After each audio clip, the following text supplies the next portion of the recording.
Ivry-la-Bataille est niché dans un écrin de verdure entre collines et rivières.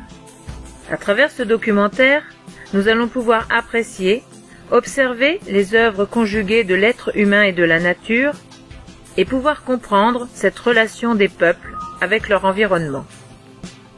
Nous ressentons aussitôt cette proximité de la nature avec ces coteaux où la végétation a longtemps caché, protégé en quelque sorte, les ruines du château qui datent de l'an 1000. Pour améliorer l'image et vivre dans un cadre agréable, la ville est abondamment fleurie grâce à des jardinières, des cascades et des parterres. Des scientifiques ont décidé de répertorier, étudier et protéger la faune et la flore extraordinaires, au vrai sens du mot, dans cette zone nommée maintenant Natura 2000. La partie forestière est entretenue pour conserver des essences importantes et locales. La pelouse sèche, si particulière à ce terrain, est maintenue en état par des chevaux d'une race adaptée à la pente, voire des moutons. Le château. Parlons-en. Il a plus de 1000 ans aujourd'hui. Il fut d'abord une demeure seigneuriale, la première en pierre dans notre pays, puis une garnison qui a vu passer, repasser des Français, des Anglais au fur et à mesure des siècles. Il fut le théâtre de nombreuses batailles, fut transformé au gré des besoins des soldats pour être enfin détruit en 1424.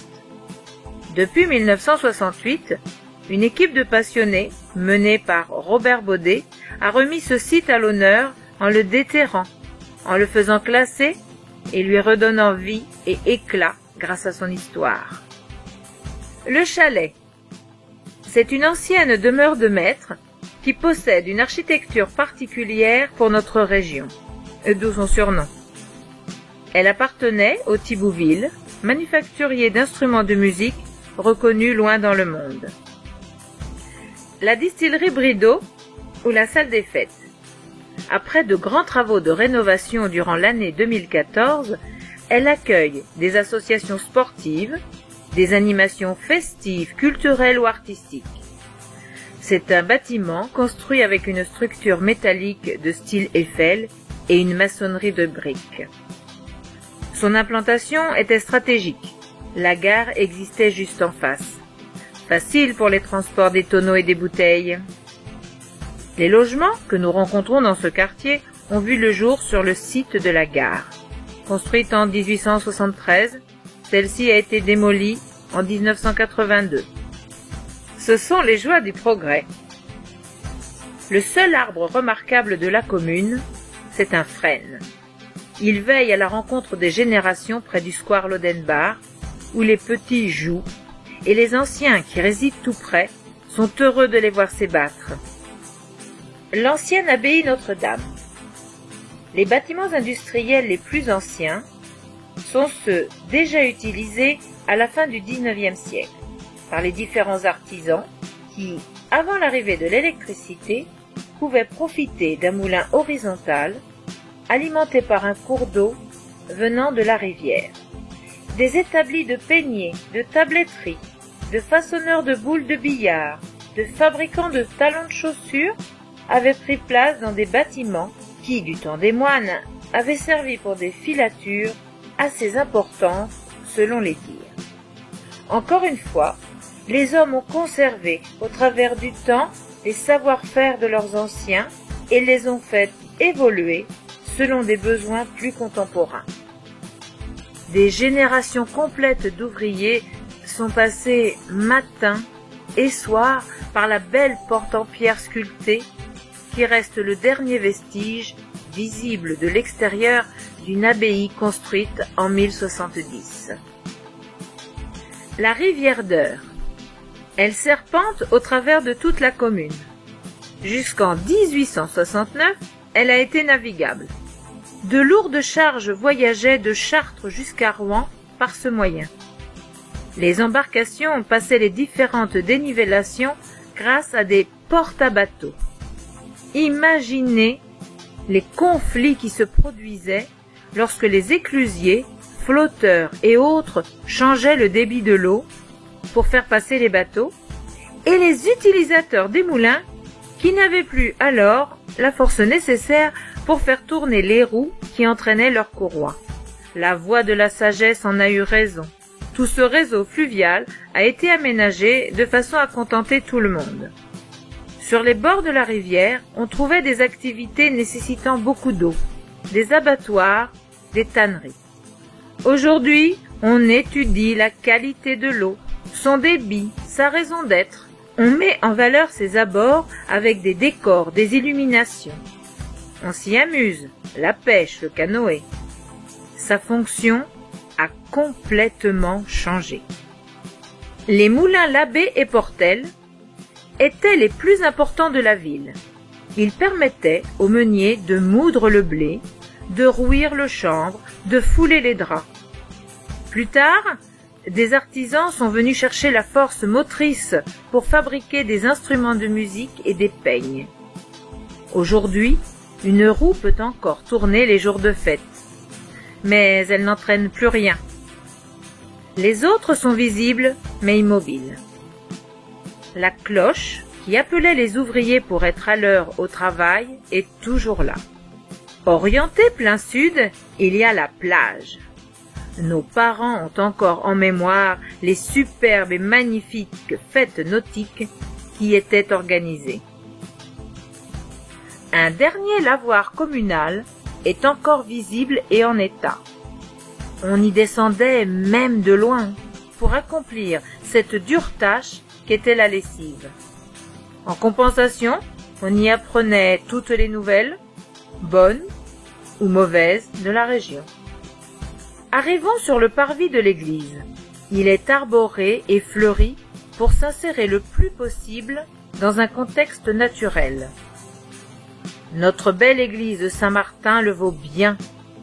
Elle date du XVe siècle environ, possède un mobilier intéressant et des vitraux retracent la vie locale, artisanale, agricole et spirituelle de notre ville. Sur sa façade sud-est, elle porte les reliefs du passage de la Révolution française de 1789. À l'intérieur repose la cloche qui a sonné la bataille d'Ivry en 1590 et la victoire de 1918. Tout proche, l'ancienne arsenal s'élève fièrement avec ses ouvertures toutes illuminées de rouge quand vient la nuit. Des maisons anciennes de style normand, avec leur colombage en bois, sont remarquables. La maison de l'Ange a reçu Henri IV et son épouse quelques années après la bataille d'Ivry pour une nuit. L'actualité de l'époque a inspiré les sculpteurs quant à la décoration des poutres de cette demeure. Au milieu du très vieux quartier de la ville, la maison du bailli domine. On y percevait l'impôt, on jugeait les crimes, les délits, et on emprisonnait. Le notable avait une forte influence sur la gestion de la ville. Sur le boulevard de la Gare, bordé d'une allée de platanes plus que centenaire, nous retrouvons l'hôtel de ville, qui marquait le lien entre les vieux quartiers et les signes du développement industriel. Ivry, c'est une petite ville dont le cadre est plein de charme. C'est aussi un lieu d'où sont issues des personnalités de tout ordre. Pour ne pas faire de jaloux, citons-les par ordre alphabétique. Charles-Henri Brasier, ingénieur automobile de la fin du XIXe siècle. Ses processus et brevets ont accru les performances des moteurs de voitures. Un de ces modèles est l'emblème de la fête de la locomotion d'Ivry. Raymond Bussière, un comédien d'après-guerre. Il a été le meilleur second rôle français de l'époque, comme dans Quai des Orfèvres, Casque d'Or et bien d'autres. Il est né à Ivry en 1907. Ses parents tenaient le bureau de tabac de la Grande Rue d'alors. Henri IV. Son parcours n'est plus à décrire, mais le nom de notre ville y est à jamais lié. Le père Laval.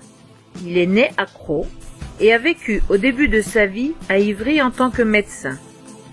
Parti sur l'île Maurice, il se consacre aux pauvres et aux indigènes. Son engagement, sa tâche de missionnaire, sa piété, son courage lui ont valu d'être nommé bienheureux par le pape Jean-Paul II. Achille Martel.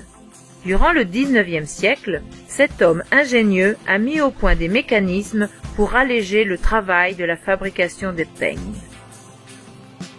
Monsieur Morin. Après la guerre, ce créateur, ayant un savoir-faire et des recettes originales, trouve dans le sous-sol calcaire d'Ivry des conditions idéales pour faire vieillir le calva, qui aujourd'hui représente le fleuron de notre ville au niveau mondial. Des rues portent des noms de personnes qui n'ont pas une notoriété publique aussi grande, mais pour qui les Ivriens ont reconnu leur courage, leur sacrifice durant la guerre. Les Biorel, Bidault et Doplé. Talbot, Montpensier, Egmont sont des militaires qui ont participé à la bataille d'Ivry en mars 1590. Mauduit est un historien qui a étudié de très près la vie locale d'Ivry. Lanfred, c'est l'architecte du château. Ce château qui domine comme un sage la cité qui représente notre histoire passée, mais aussi, grâce à son aménagement, son histoire future.